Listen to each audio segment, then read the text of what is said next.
All right. So we did. So let's go. Actually, I'm ready. As a little bit in the introduction today, guys, it's really a great honor for me to welcome now online short interview with John Шоул. A great leader, is actually the world's, I would say, leader and guru in customer service. And they're really convinced that all John's books, materials, and reputation are undisputable in the field of what he has been doing for us and pushing all of us just leaders who wants to succeed and develop in the field of customer service. For me, as I do understand and being every day in operations in service, it's well known that sometimes service differ from countries to countries because we have different mentalities, we have different way of thinking. But for me, the basics of the service are undisputably like the same everywhere.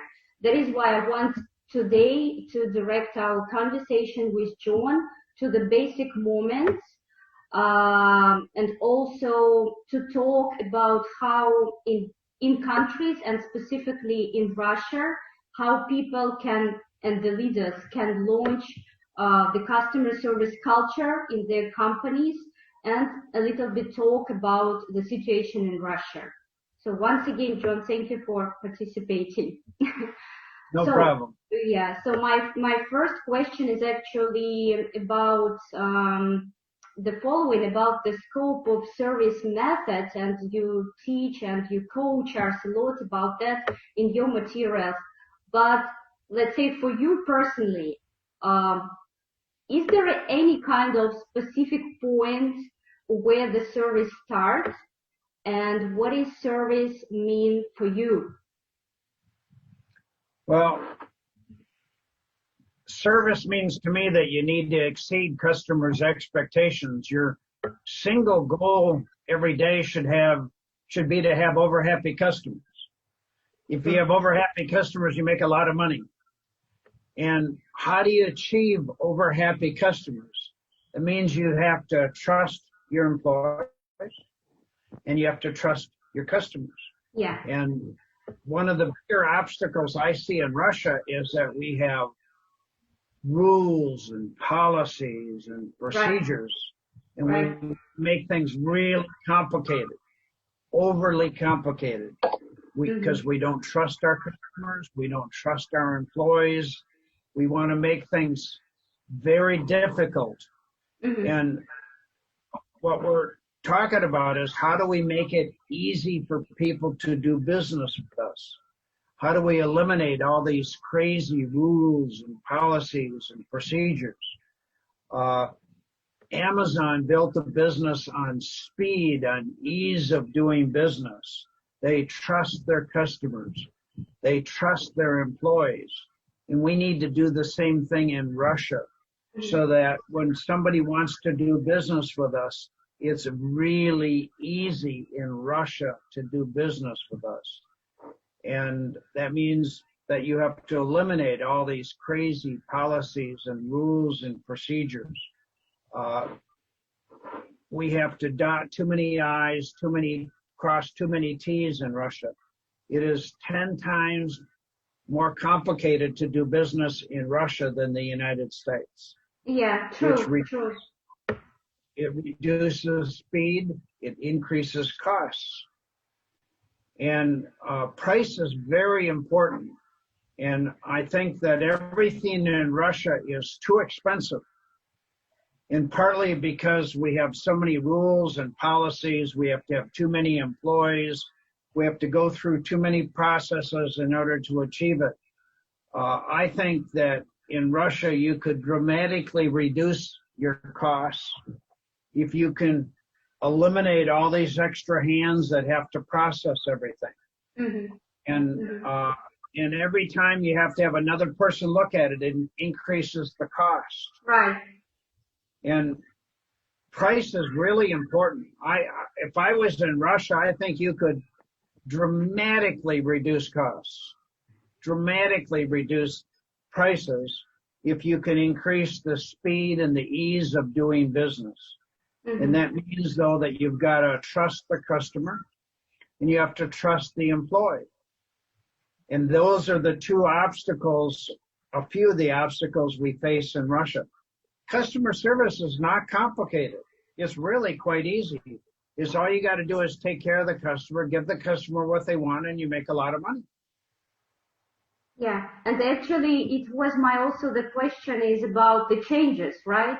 When the companies want, I talk to people, even in small companies, and even those who want to just go into these changes, I mean, to change and enhance the service within their organization.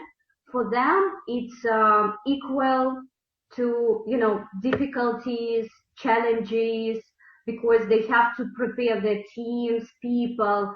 So for them to change their service culture means challenges.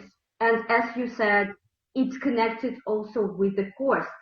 So could you please give a couple of hints or probably advices how the leaders or the owners can go into these changes, let's say, smoothly?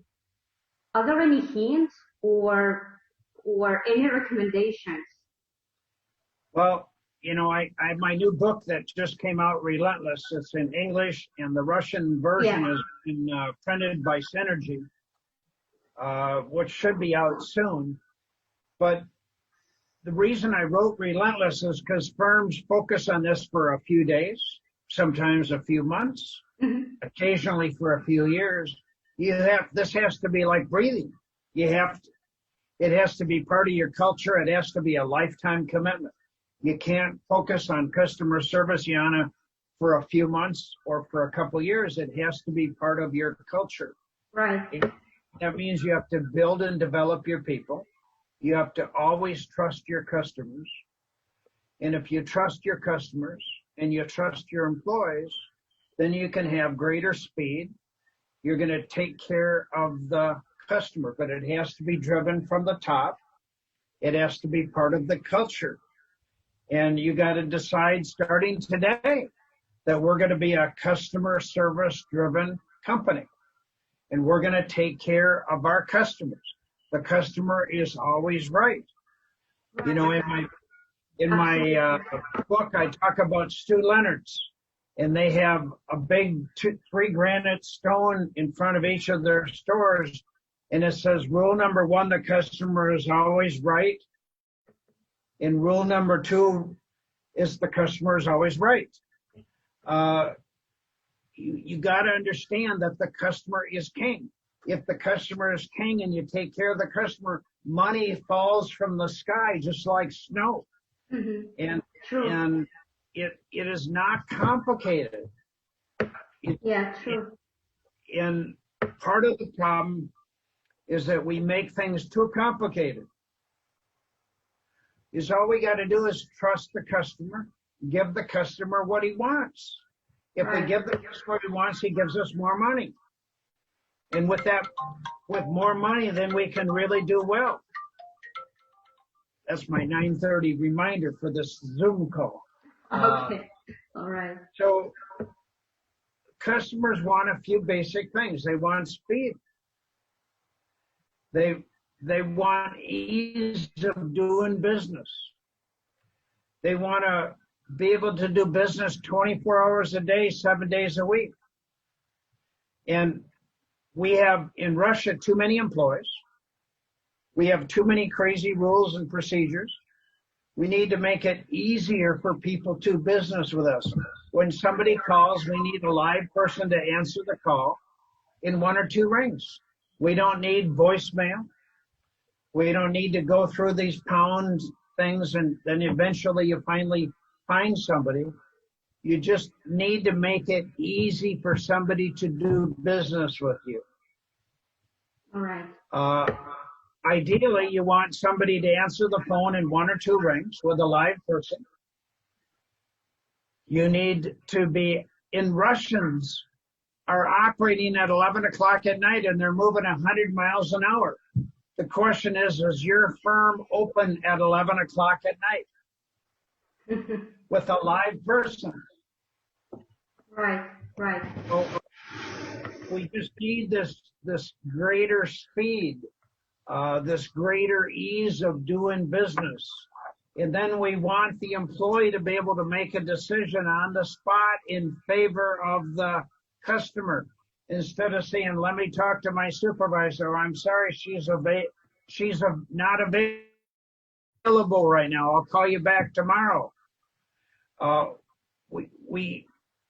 People want to get things done very quickly with a great price. Right, right. And they want the employee to be able to make an empowered decision in favor of the customer. Mm-hmm. John, and here I have actually a question. The question and the introduction, which I started with. So we're talking about the customer attitude, the speed. This is, okay, it's quite clear parameters for the customer service. But as far as you know, in Russia, we actually lived for many centuries or decades. So we weren't woken up, and the service actually also considered to be in hospitality, like restaurants or maximum hotels, right? So for at least last decades, people started to wake up. The customers, the consumers, or our guests, they already started to push the companies to talk to them, right, face to face. They started with the internet facilities. They started to actually show companies what they want from them. So there is the communication which started actually finally. I'm just satisfied at least we're at least at the basic level, just at the lowest one, but still, yes, because previously all these postage, banking, private services in Russia, they were quite tough. So people came even for the services, were ready to bring money to these companies, but the attitude was awful. So, and this is also considered to be with our probably history, the mentality, the way of thinking. And we are currently right now starting to develop this culture. And you, me, other trainers, here in Russia, we try to shake this mentality, to change this mentality. But of course, and you speak a lot at the conferences, right? From time to time, you come to Russia, you speak at synergy conferences, and you speak to leaders. They are motivated after that, but they come to their companies and they just do nothing, saying there are a lot of problems, operational problems. We cannot do that, or we don't have their internal force to implement that. What do you think is the best approach to train our people? For instance, to hire a professional, a trainer manager in service, or to better to educate internal staff like managers, supervisors, which is the company leaders, they ask, what is the best or the fastest approach to that? Well, I think it's important, if you got 50 employees or 500 or 5,000, you must develop your people with something fresh and new virtually every 4 months. You have to put your foot on the accelerator pedal going 100 miles an hour. Okay. And you got to develop high-performing people. The employee turnover rate is like this. Yeah. So most companies have like a 30% employee turnover rate. So the fear is that by the time I train people, they're going to be gone. So I better never train anybody. I'll just have stupid people working for me. Well, you have to keep developing your people, regardless of employee turnover. And you want to have the very best people constantly working for you. You want to attract the very best people. You have to be careful about who you hire. Republic Bank, Vernon Hill, if you don't smile in the first interview, there's no second interview. Well, the problem in Russia, nobody smiles. Yeah, true. You probably never hire anybody. I mean, it's still a challenge, right? And you're looking for people that love customers. You're looking for friendly people. You're looking for people with a smile. And rarely do you see people smile in Russia. I mean, it's you want friendly people. You want people that are going to smile. And that means if you reject 90% of all the applicants because they don't smile, that's fine. Let them work for your competitors. If you were going to work at Metro Bank, Commerce Bank, Republic Bank, if you don't smile in that first interview, you will never get a chance to be interviewed because there's no second interview. At Apple, you might go through 20 interviews. It's very difficult to get a job at Apple. They're very, very careful. Hiring of the people is very important, that you hire the cream. And people in interviews, they lie. They tell you how wonderful they are and how hard they're going to work until they get their job, and then they kind of disappear. So you have to be more careful on who you hire. You're looking for people that love customers. You're looking for people that love customer service. And you hire maybe only 1 out of every 50 applicants. The service leaders are very choosy about who they hire. Right. And you hire, and it's very difficult to fire people. So you got to be careful on the first interview that you hire people that are friendly, that smile, that love customers, and then you train and develop them to create a culture of customer service. And Yana, you've been certified by Service Quality Institute. You can help these companies in Russia improve their customer service, improve their customer experience.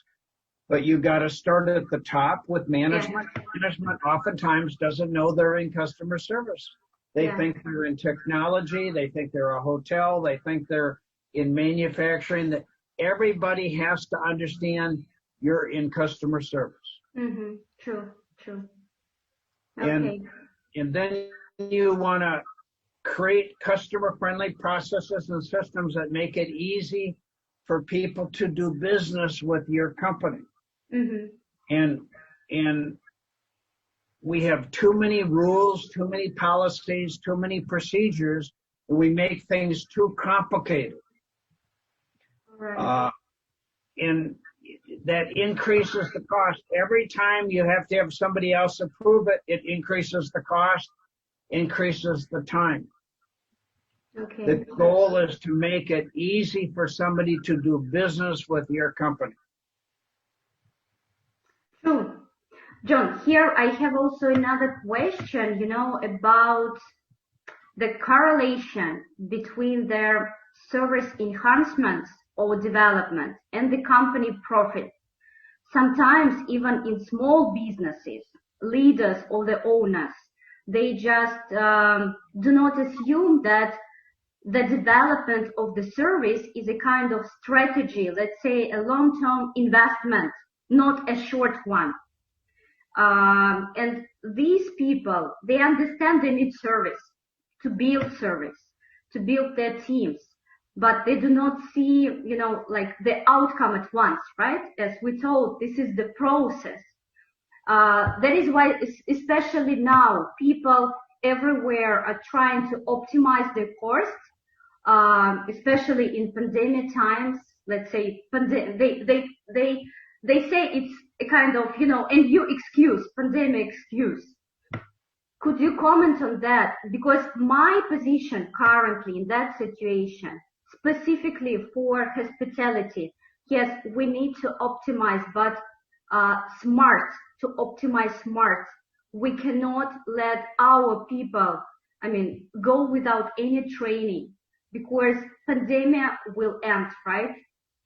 Of course, it's time consuming, but it will end. And we need these basics of the service standards.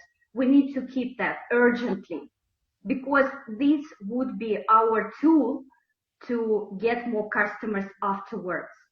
So I see that correlation, I mean, transparently, but leaders and the company owners, they do not see that. Is that everywhere the same?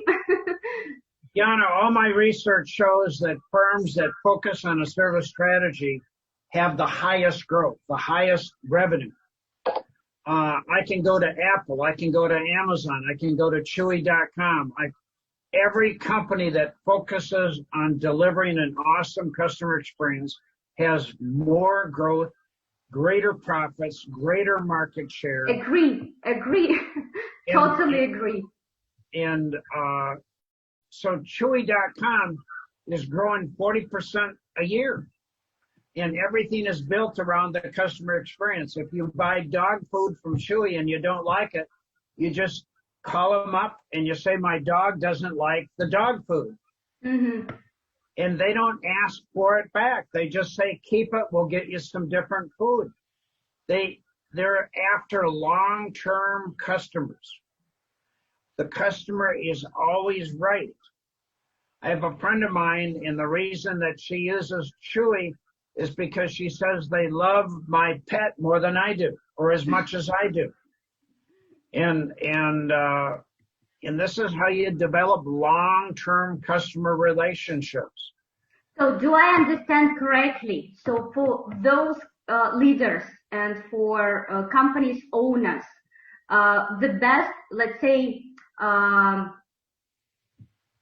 example of a need to create a customer service culture inside the companies is a kind of showing what the global company is doing. They never stop, right? So this is a lot. Yeah. It's just like breathing. It has to be part of your culture. Right. You have to be relentless. You have to constantly focus on this customer experience. And once you let up, it dies. True. And you can't let it die. So this is exactly what I say. You cannot optimize on people because people are doing just your company alive because they integrate your guests, your customers into the culture. So you cannot stop it. This is not the push button, right, for optimizing on customer service. This has to be a lifetime commitment. It has to be part of your culture, and you can never let up. And once you let up, it disappears, just like that. Yeah. Okay. Companies spend so much money on capital renovation. Hotels, for example, the typical hotel owner, his heart will beat like this if he has an opportunity to spend $100 million on capital renovation. But the thought of spending a little bit of money developing people to become a customer driven, he has a heart attack. Right. And your employees is what makes you. At the Hotel Ukraine, mm-hmm. They have like 300 security guards. Mm-hmm. And if you ask a security guard to take a picture of you, he won't do it because he says, I'm in security. Everybody is in customer service. True. Everybody. And if you understand the customer experience, people come back, and you have to train everybody that their number one task every day is to have an over-happy customer. All right. If you have an over-happy customer, you have more business, more revenue. People come back. Okay. How do you think the Russia would develop in that aspect, in service aspect? What are your, let's say, conclusions about us? Well, I've been to Russia many times. I'm there usually. This is the only year I haven't been there. Mm-hmm. But I'm usually in Russia, 4, 5, 10 times a year. And we just need a greater customer focus. We need to teach people to smile. We need to learn to trust our customers. I find in Russia that we don't trust employees, mm-hmm. and we don't trust customers. So as soon as we perform this change, so the situation will like develop, right? Yeah, it's a matter of developing this culture. Russia is the most beautiful country in the world. The people are awesome. We just need to make Russia the service leader in all of Europe. I think that Russia could be the most powerful country in the world if it understood the customer experience. You have the smartest people in the world. Thank you. Yeah, thank you. And it's just a matter of developing this service culture, eliminating all these crazy rules and policies and procedures. Yeah. We have to, it's just too complicated to do business in Russia. Every time you add more rules and more policies, it increases the cost. It decreases the speed. You want to increase speed. You want to make it easier to do business in Russia than any other country in the world. Jeff Bezos at Amazon said, if you want more of something, reduce the friction. Mm-hmm. If you want less of something, increase the friction. Well, in Russia, we have too much friction. We got to make it easier for people to do business with our firm. Yeah, that is why actually a lot of business counselors right now have started their, let's say, initiatives of talking to government to explain to governmental bodies how complicated is that to lead the business. And they even go into with the initiatives how it can be changed. So the dialogue started, at least. So we as hoteliers also have our own business council and have the meetings with the government. So because it always, this, let's say, these standards, governmental standards and rules, regulations, there's impact on us, like on daily basis. Okay. John, thank you for bringing once again this potential for Russian hospitality and for our, let's say, the next step where we need to achieve. And ending up our conversation, did you have from your Russian experience probably the best sample that you liked being with us, and probably the best of the best sample, probably the global one, everywhere you met when you've been somewhere in the world? Well, I'll give you an example. I was doing a seminar in Russia, and it turned out that I had brought 2 left shoes. Mm-hmm. And I'm getting dressed, and all of a sudden I realized that I brought one pair of shoes, 2 left shoes, and I called up my partner, and they called their client, which was a shoe store, and they brought 2 pairs of shoes to me at 7 a.m. And I mean, they were incredible speed. I chose the pair, and no retailer in the United States would have the speed that the Russian firm did. And so you have people in Russia that are really, really good. And they move with speed. They have customer care. It's just that we got to get everybody doing this all the time. The heart and the soul of Russia is awesome. You have people that are better than Americans. You have people you hear John Shoul says that about us. So you've got to remember. You got the best role models in the world. It's just that we got to get everybody doing it. Every firm in Russia has to do it. Every employee has to do it. You have the best people in Russia. You have the heart in Russia. You can deliver the best customer service. I believe that Russia can be the role model for great customer service, and it starts with all of you delivering an awesome customer experience. Thank you. It was on very high emotion, and I need our people just to listen to that, remember and implement into everyday role for every position, for every job. This is the best of the best statements. You're welcome. Yeah, thank you very much, John, for your participation, for your time. And I hope the next year you could the chance to come to us also. I hope. I hope so. I love Russian. Thank you very much for your time. Okay, thanks to you very much, Yana. Enjoy the rest of the day. Thank you. Okay, bye.